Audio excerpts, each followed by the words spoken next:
surtout son libraire. C'est un catholique converti à l'islam, un ancien entraîneur de handball, rebaptisé Ibrahim. Dans sa boutique, il vend des livres, bien sûr. C'est à portée féminin. Voilà mon frère. Ouais, puis elle essaye. Ouais, non, c'est bien. Je ramène ça demain. Voilà, une fois qu'elle aura essayé, c'est mieux. Ok, merci Ali. Salam alaikum mon frère. Ibrahim, il y a longtemps que vous avez ouvert la librairie? Depuis le 3 juillet 2003. Ça manquait à Trappes? Ça manquait même, on va dire, dans la région de Saint-Quentin-en-Yvelines, puisque là, il faut aller jusqu'à Mantes-la-Jolie pour avoir une librairie spécialisée dans les ouvrages religieux, quoi. Ah, qu'est-ce que vous vendez alors? Qu'est-ce que vous présentez dans la librairie? Alhamdoulilah, c'est quand même un espace qui est assez vaste. Donc, l'activité principale, c'est la vente de livres. Enfin, des livres, bien sûr, c'est le Coran. Donc, on a essayé sur la librairie d'avoir une matière, d'une manière un peu, on va dire, méthodologique de pratiquer. Ibrahim fait partie du Tablir, un mouvement missionnaire d'origine pakistanaise responsable de 80% des conversions en France. Avec ses livres, il prêche sans répit pour le retour à l'islam pur et dur. Pour lui, l'islam avec sa foi, mais aussi ses règles et ses interdits, est un bienfait que les Français finiront bien par apprécier. Si on venait à parler avec le commun des Français, c'est qu'est-ce que vous pensez si l'alcool il était interdit? Qu'est-ce que vous pensez s'il y avait telle règle sur tel et tel secteur?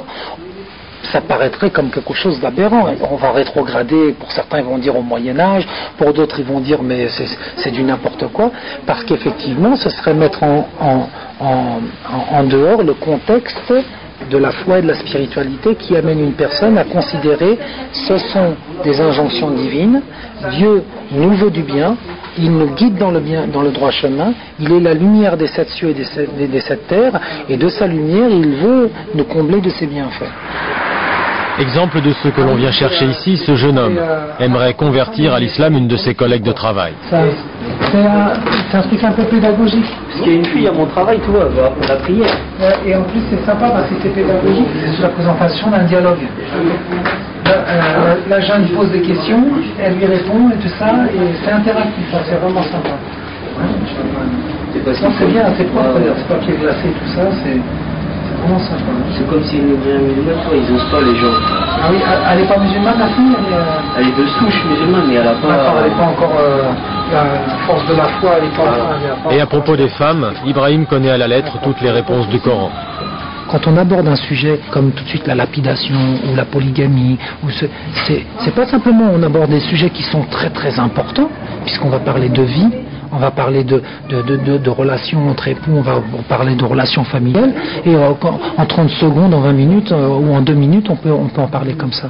Non, c'est des sujets qui à la fois ont besoin d'éclaircissement, qu'on donne le cadre dans lequel il peut être pratiqué, et que effectivement la personne qui va pratiquer ça, que ce soit au départ un élan du cœur.